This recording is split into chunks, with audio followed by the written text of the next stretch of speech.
La parte más difícil para conseguir terminar un trabajo es el inicio. ¿Cómo empiezo a trabajar?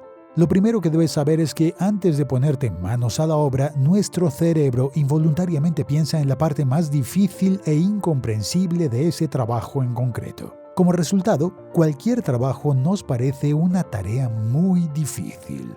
De manera irresponsable pasamos nuestra atención a todas las cosas innecesarias, con el solo objetivo de dilatar el inicio de esa tarea. Por ejemplo, de repente es importante escribir un mensaje a alguien, escuchar música, tomarnos un té, etc. En pocas palabras, no nos sentimos lo suficientemente preparados como para ponernos manos a la obra y constantemente nos falta motivación. De esa manera pasan las horas, días e incluso a veces semanas enteras y como nunca nos hemos sentido preparados, no se produce absolutamente ningún cambio con respecto a esa tarea. Y tengo malas noticias para ti. Si sigues esperando, no sucederá nada.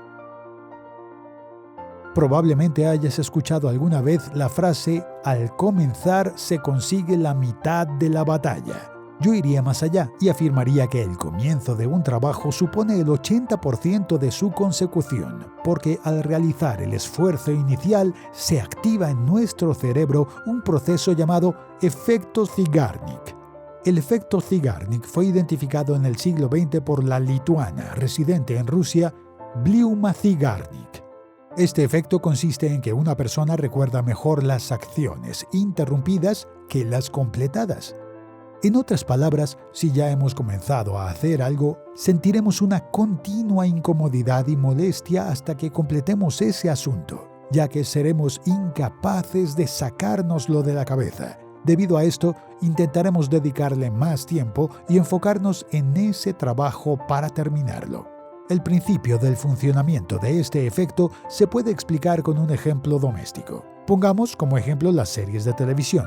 Cada serie termina en un punto álgido, lo cual nos causa incomodidad y nos hace esperar ansiosamente para el próximo episodio. Además, el final de la cinta permanece siempre en la memoria y cuando se habla de la serie con otros se suele escuchar algo como «terminó en el momento más interesante, me pregunto qué sucederá en el próximo capítulo». Gracias a ese efecto, cuando terminamos la tarea tendemos a pensar algo como «pues no resultó tan difícil como parecía en principio». Todo esto sucede porque después de comenzar la tarea se nos activa el efecto del Zeigarnik, el cual nos hace centrarnos aún más en nuestro trabajo y nos llena de entusiasmo. Ahora hablemos de cómo comenzar una tarea. Para ello os presentaré un poco varios métodos que usamos. Algunos de ellos son métodos mundialmente famosos y su efectividad en humanos está más que confirmada. Otros han sido desarrollados por nosotros, por lo cual no sé cuán eficaces serán en vosotros. Sin duda alguna los compartiré y podréis probarlos y comprobar sus resultados. Método 1. La regla de los 5 segundos. Podrás obtener información detallada sobre este método en el libro homólogo escrito por el presentador de televisión estadounidense del canal CNN, Mel Robinson. En estas líneas yo te contaré cómo aplicarlo. La regla de los 5 segundos es bastante sencilla. Tan solo se trata en contar de 5 a 0 y una vez digas 0, ponerte a trabajar. Por ejemplo, necesito grabar una voz para este vídeo y no quiero hacerlo, con lo cual siempre pospongo el asunto. Para superar este trance, empiezo a contar en mi mente 5, 4, 3, 2, 1, 0. Tras ello, me levanto, tomo un micrófono y una grabadora de voz y comienzo a sintonizarlos. No sabemos exactamente por qué funciona este método, ni tampoco conocemos sus aspectos científicos, pero he probado este método yo mismo y te puedo asegurar con toda certeza que funciona. Quizás recuerdes que cuando eras niño, cada vez que contábamos hacia atrás, siempre ocurría algo.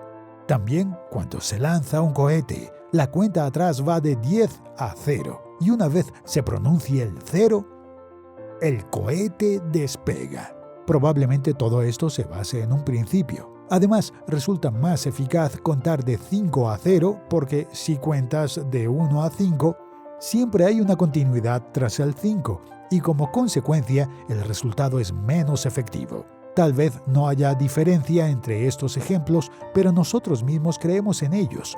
A mí también me resulta mucho más efectivo contar de 5 a 0. También me gustaría anotar que no importa cuántos segundos dure la cuenta atrás. Puede ser 5, 4, 3. Utiliza el número que más te guste y que te aporte más estímulo. Método 2. Presentar el flujo. El segundo método lo llamamos presentar el flujo. Este nombre se nos ocurrió a nosotros mismos a fin de identificar ciertos trucos. Tú puedes pensar en un nombre que te venga mejor.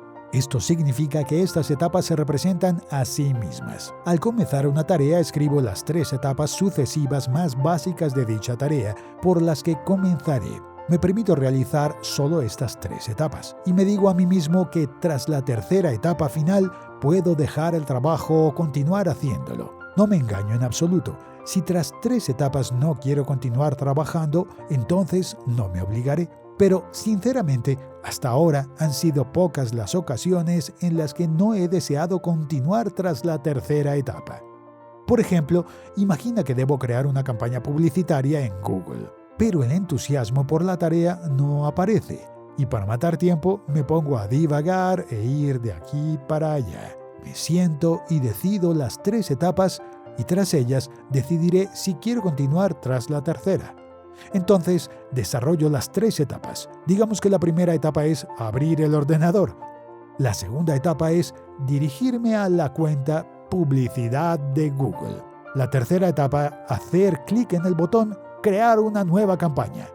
Creo que debo hacer solo esas 3 etapas. Tras ello, me doy la libertad de qué hacer y cómo hacerlo. Pero después de hacer clic en el botón Crear una nueva campaña, ya quiero dar el siguiente paso y no puedo apartarme de la página. Y termino lo que comencé. Y tras ello, experimento ese placer que se siente cuando se tacha ese trabajo de la lista de tareas pendientes. Este es un método excelente.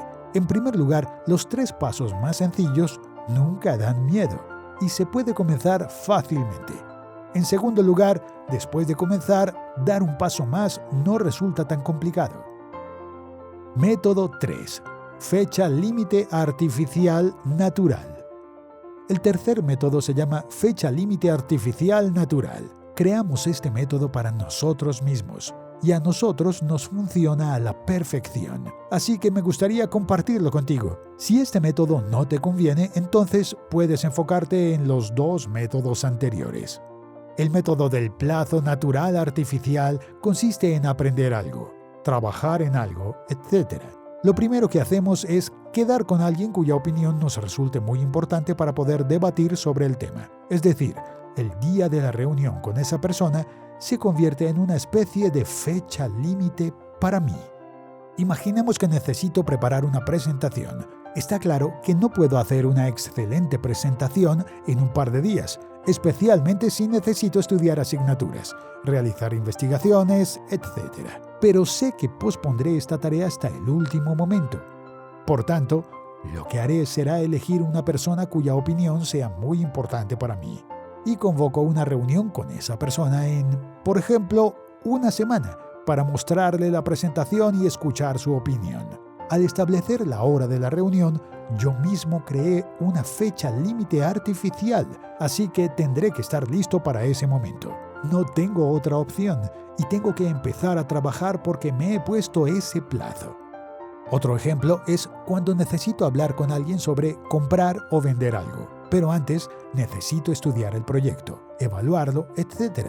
Por tanto, lo primero que debo hacer es designar una reunión para comprar o vender, y para ello crearé una fecha límite. Seguramente ahora estarás pensando, pero hay cosas que no se pueden terminar a tiempo, y si nos fijamos un plazo determinado, no llegaremos a tiempo. Quiero decirte con total confianza que sí lo conseguirás. Probablemente todos hemos pasado por situaciones similares en la escuela o universidad cuando nuestros compañeros comenzaban a estudiar 15 o 20 días antes del examen, pero nosotros empezábamos 3 días antes, o incluso el día anterior, teniendo que aprender todo para aprobar. Personalmente pasé por muchas situaciones similares. ¿Sabes por qué sucede esto? Porque en una situación desesperada, cuando es cuestión de vida o muerte, nuestro cerebro busca el camino más corto para alcanzar la meta y se mueve hacia ese objetivo.